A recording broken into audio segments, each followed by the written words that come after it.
Well, it's an acronym for Many Host Frustrations.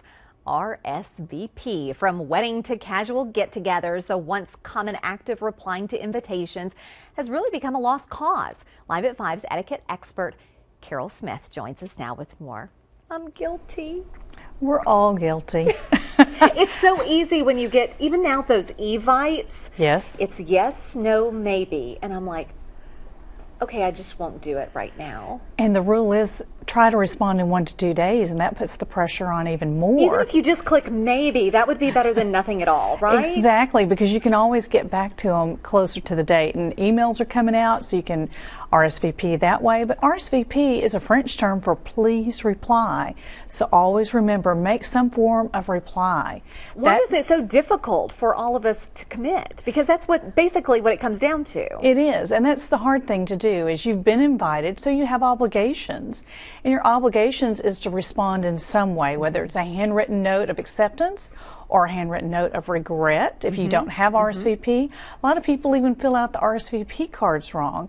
It's based on whose names are on the invite. That's who's invited. So don't call back and ask, oh, are my children coming? That's a no-no. If they're not on the invitation, you don't. And on that reply card, you just put Mr. and Mrs. and your name. And on the next line where it says will blank attend, if you're not coming, put not. If you're coming, leave it blank and put it back in that envelope and send it off. You can always call back if something has come up. And what is allowed? Well, obviously injury or illness, or if a business trip comes up, or death in the family. But if you get a better offer, please don't.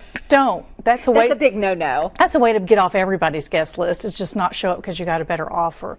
And don't just not attend. That's the worst. At least call them and say, something has come up I must regret. And it's better to let them know that you're not coming, because they've paid money for your meal in some form or fashion.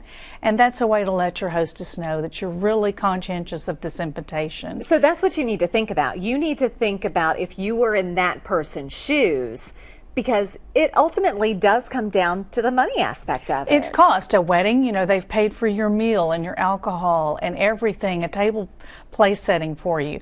If it's dinner, they've obviously made dinner for you. If you're going to a gala, maybe they could give those seats to someone else if you're unable to attend. So you need to let those hostesses know as soon as you can. And always remember when you get ready to leave to write a thank you note, say thank you at the end of the evening, and give them a phone call or thank you, but just don't not show up. And you know, if things change, call and let them know. What if you now can attend when you told them no to begin with?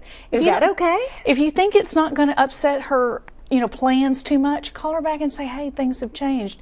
Would it be okay if I still come?